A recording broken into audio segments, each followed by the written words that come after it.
Écoutez bien, il y a quelques heures à peine, un grondement sourd a traversé le Burkina Faso. Ce n'était pas un simple orage, c'était le tumulte feutré d'un convoi qui pourrait bouleverser à jamais le destin du Sahel et faire vaciller les certitudes de l'Occident. Dans la nuit du 10 octobre 2025, alors que tout le pays dormait, un chargement tenu secret est arrivé de Chine. Pas une aide, pas un don, des systèmes de défense ultramodernes, achetés et financés par le peuple burkinabé lui-même. Pour la première fois, une nation sahélienne s'offre, sans aucun appui occidental, une technologie militaire qui suscite même l'envie de certains pays européens.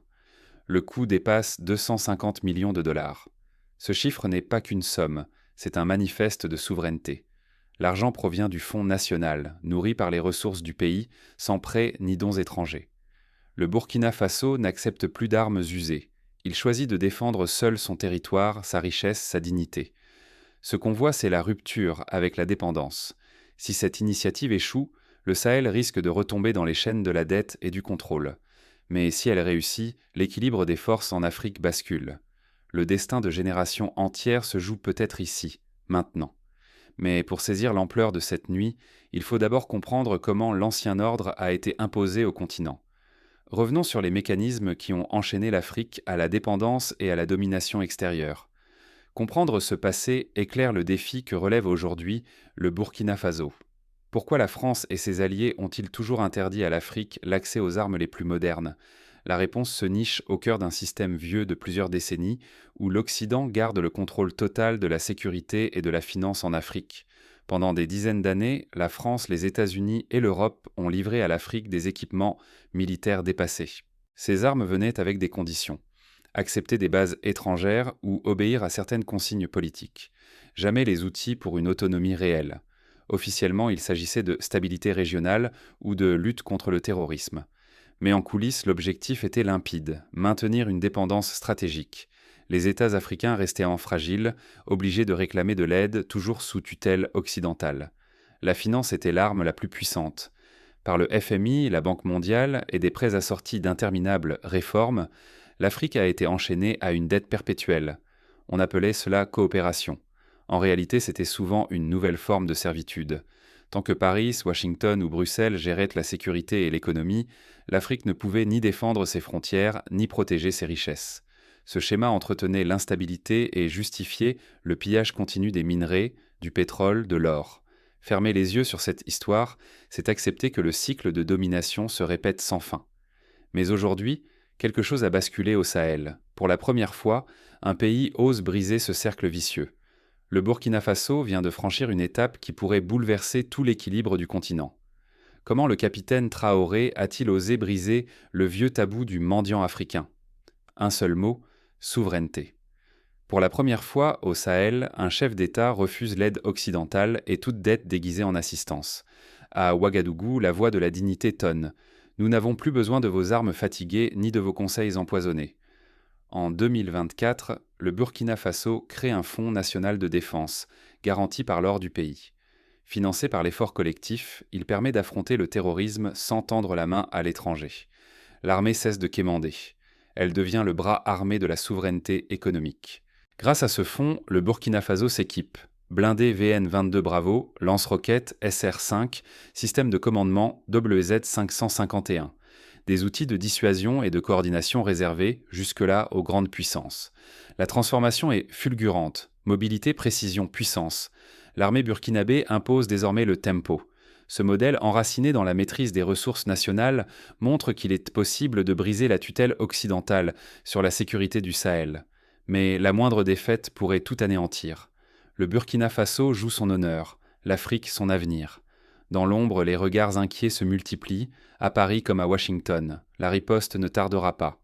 Et si l'Afrique arrêtait de tendre la main et achetait sa liberté?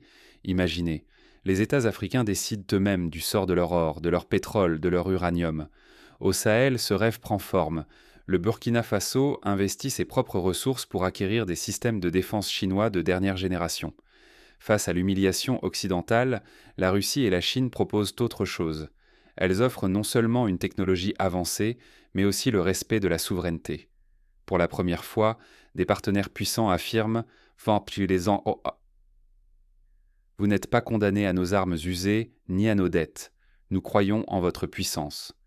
Le Sahel devient alors la vitrine d'un partenariat inédit, fondé sur un échange d'égal à égal. Les pays de la région montrent qu'ils peuvent transformer leurs ressources en acier, en savoir-faire, en capacité de dissuasion réelle. L'Occident, lui, n'a plus que des dettes, des conditions et des leçons de morale à offrir.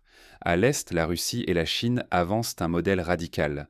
Commerce équitable, contrats transparents, autonomie garantie. Ce modèle hors contracier prouve qu'un pays africain peut sécuriser ses frontières sans mendier. Le message est clair. Reprenez vos ressources, investissez dans votre force, bâtissez une liberté durable. Mais l'enjeu est immense. Si ce pari du Sahel réussit, il peut inspirer tout le continent.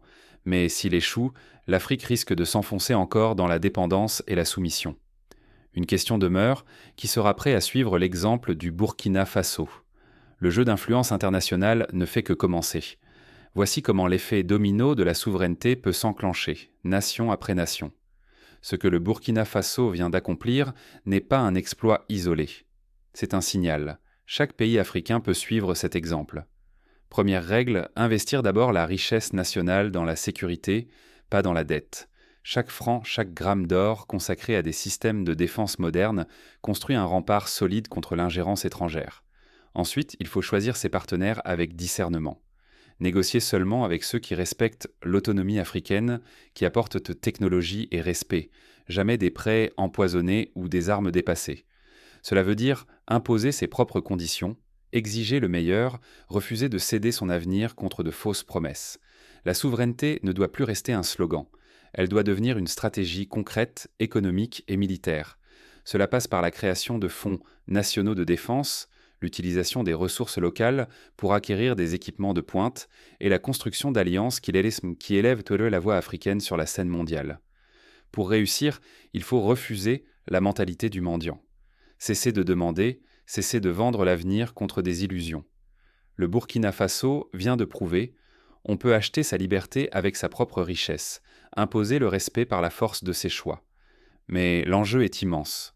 L'alternative, c'est un continent encore divisé, exploité, dépendant pour des décennies. Le choix est simple mais exigeant. Prendre enfin le contrôle de son destin ou subir encore le pillage et l'humiliation. À la croisée des chemins, il n'y a plus de retour possible. Reste à savoir si d'autres nations suivront ce chemin. L'histoire jugera ceux qui auront osé défier l'ordre établi. La nuit du 10 octobre 2025 n'est pas une conclusion, mais le commencement de la seconde indépendance africaine. À Ouagadougou, ce n'est pas un simple coup d'éclat militaire. C'est l'éveil d'un continent, une invitation à choisir la souveraineté réelle, sans compromis, sans faux semblants. Chaque Africain fait face à un choix décisif. Rester passif, c'est accepter le retour des chaînes anciennes, la dette, la soumission. Agir, c'est ouvrir la porte à la dignité retrouvée et à l'autonomie véritable. Le Burkina Faso vient de tracer une route nouvelle, armée par son propre courage et ses ressources. La preuve est là. L'Afrique peut protéger ses richesses, assurer sa sécurité, choisir ses partenaires sans demander la permission. Ne laissez personne écrire votre histoire à votre place. Les choix d'aujourd'hui détermineront la liberté ou la servitude de vos enfants. Voulez-vous les voir héritiers de la prospérité ou captifs de la pauvreté organisée? La révolution géopolitique a commencé.